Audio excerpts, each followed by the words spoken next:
کرد کە مەسئلەی کێشەی بینایە لە هەرێمی کوردستان بوو بە کێشەیەکی گەورە. بە تاکید ئێمە پلانمان هەبوو بۆ ئەوەی ئێمە بتوانین تۆزێک بە سرعەت هەندێک قوتابخانە و دروست بکەین، بەڵام ئەم خەیرانە دارەیە کێشەی بۆ ئێمە دروست کردووە و ئێستاش جەنابی وەزیریش لەگەڵ ستافەکانی خۆی هەوڵێکی جدی داوە. ئێمە بەر لە ماوەیەک لە مەراسمێک بەشدار بووین کە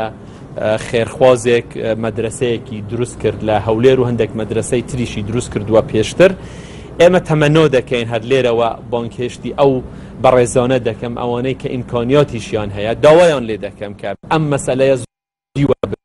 هەر کەس کە دەتوانێت بۆ خێری خۆی لە هەر شوێنێک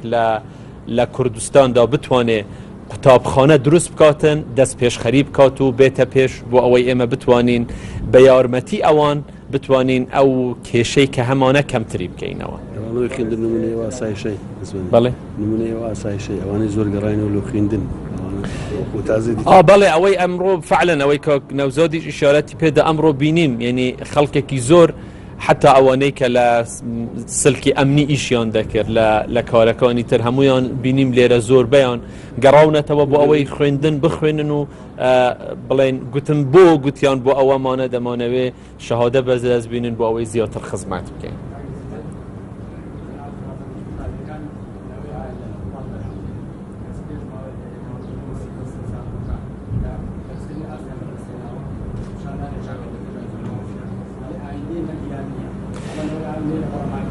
ئەگەر مەبەست لە ئایندە تەعینکردنە لە حکوومەت ئەوە ئایندە نییە بە تاکید.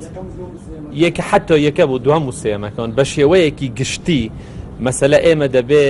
طبعا من احترامم هەیە بۆیان ممکنە یەکەم و دوام وسێمەکان ئێمە بتوانین حلێکیان بۆ بدۆزینەوە مشکلە نییە و ئەوە کاکە دکتۆر پشتیوان دەڵێ بۆشمان جێبەجێ کردوون ئەوانە، بەس حقیقەت یعنی دەبێ بیرێکی جدی لەوە بکرێتەوە، دەبێ ئەم فەرهەنگە بە تەواوەتی گۆڕانی بەسەردابێ. کارتی گشتی حکوومەت ناتوانێت هەر کەسێک لە جامعە دەرچوو حکوومەت تەعینی بکاتن، ئەو زەمانە بەسەرچوو دەبێ ڕێکاری تر بدۆزرێتەوە، دەبێ کارتی تایبەت بە جدی بێتە ناو مەیدانەوە، دەبێ خۆفێرکردن و خۆپێگەیاندن لەم وڵاتەدا نەک شەهادە وەرگرتن، خۆفێرکردن زیاتر احتیمام بەوە بدرێت بۆ ئەوەی بتوانن کار پەیدا بکەن، بۆ ئەوەی بتوانن لە دەرەوەی حکوومەت کاری تر بکەن.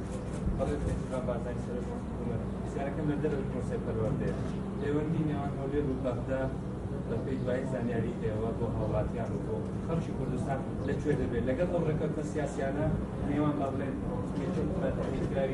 یەکێتی و گۆڕان حکوومەت هیچ گۆڕانکاریەک پەرلەمان هیچ گۆڕانکاریەک خۆی بەنسبەت ئێمە وەکو پرەنسیپ لە حکوومەتی هەرێمی کوردستان پابەندین بەو پرەنسیبەی کە دەمانەوێ کێشەکان لەگەڵ بەغدا بە شێوەیەکی گفتوگۆ و حوار حەڵ بکرێ و ئێستاش هیچ شتێک لەو سیاسەتەی حکوومەتی هەرێم نەگۆڕاوە. ئێمە پابەندین بەو سیاسەتە و دەمانەوێ کێشەکانی ئێمە بە هەر شێوەیەک بێ دەمانەوێ بەغدا بەنسبەت ئێمە ئەولەویەتە و دەمانەوێ کێشەکان لەگەڵ بەغدا چارەسەر بکرێ و هیچ فرسەتێکیش لە دەست نادەین بۆ ئەوەی بتوانین کێشەکان لەگەڵ بەغدا چارەسەر بکرێت.